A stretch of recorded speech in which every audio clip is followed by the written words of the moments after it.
Hey guys, Monkey with Monkey's Man Cave here. Just wanted to go over my latest project with you. Basically what I have is a dilemma. I've solved it with this for the most part. I just got to finish up the final touches like outlet cover. Yes, I know it needs an outlet cover. I don't have any metal ones. I would prefer a metal one. What I've got is, as I was redoing some shelves in my garage, I've got my Shop-vac.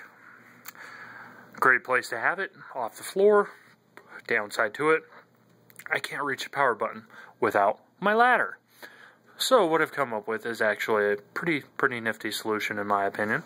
What I've got is, I've got a 30-foot hose that was actually used in a carpet cleaning truck. Now, you ask yourself, why would he use that? It's got a smooth interior, which increases the velocity of the material traveling down it. Basically, I got it off a guy on Craigslist for 50 bucks, which is a killer deal, and it was 50 foot long. I cut 20 foot off. My father needed it, so I went down to a place called Interlink Supply. Picked up a couple of these connectors. I think they were like $10. Don't quote me on that because I don't remember. Basically, it will fit Shop-vac. They plug right in. It is left-handed thread, so basically you cut the hose. You know, I just used a knife to cut it. It cut, I won't say easy, but it cut. Use caution when doing it, please. I don't want to hear that I got one of my readers had stitches. Basically, it is left-hand thread. It does thread right on. Again, standard Shop-vac size, so you can use any of your Shop-vac fittings. Remember, shop to save. Visit my other shop to save sections on monkeysmancave.com. Back to the dilemma at hand. What I've come up with is using this relay in a box here, or rib as they're called in the field.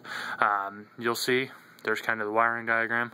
I wish I could get my camera to focus a little bit better, but it wants to keep freaking out on me. Okay, I have actually run a doorbell transformer. Again, shop to save. I had all these, so I used them. This relay in a box is actually extreme overkill for what I need. It'll handle a 1 horsepower motor, continuous rated. That Shop-vac's not a 1 horsepower motor, despite what they say. It does not draw that kind of ampacity. Let me see if I could get this to actually focus here. And there we go. You can see on there, it will handle right there, 1 horsepower at 120 volts. And again, this is multi-use, so you don't ignore the 277 in residential. You'll never see that. It'll handle 10 amp ballast on normally closed. Now, normally closed is actually easier on the contacts, but that means the switch would be wired backwards of how I want it, and I have a switch in mind, so I didn't wire it that way. Now, if your Shop-vac, if you know it does draw quite a bit, you can actually wire out normally closed and have your switch actually flip it off rather than on.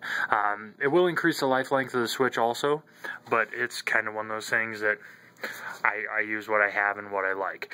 What I've done is I've actually, as you can see here, make you dizzy. Ooh. Okay, I won't follow the whole 30 foot of hose. I've got 30 foot of hose that contains these 2 wires here. That one and that one. Now, what those 2 wires will do is they will touch and make contact. Now, on this relay in a box, there's actually an LED, which you'll see in a second. That means it has sent power to the outlet.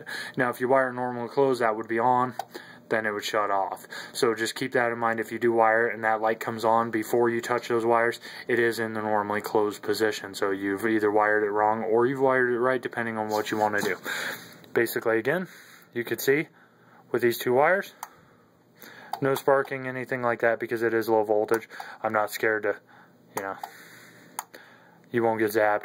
Again, use caution when doing this, obviously. Don't go sticking your fingers in there and getting zapped when the relay's on.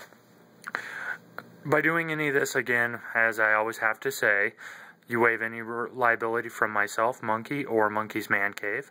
And like I said, it's pretty easy transition. Just to show you that it does work, let's go ahead and pull out the magic cord. No, it's just the Shop-vac cord. Plug it in. Again, it can be into either outlet, if I can get it in there. And let's make a trip down here. I'm going to apologize for the loud noise, but it is the Shop-vac kicking on. You can see it has kicked on. Now, I will be providing a wiring diagram of how I wired this on monkeysmancave.com. I would appreciate it if you went there and liked me on Facebook at Monkeys Man Cave. Again, thank you for watching. Stay tuned. I will have more updates and more projects to share with you, I guess would be the word I'm looking for. And I appreciate you watching. Thank you again from Monkeys Man Cave. Have a great day.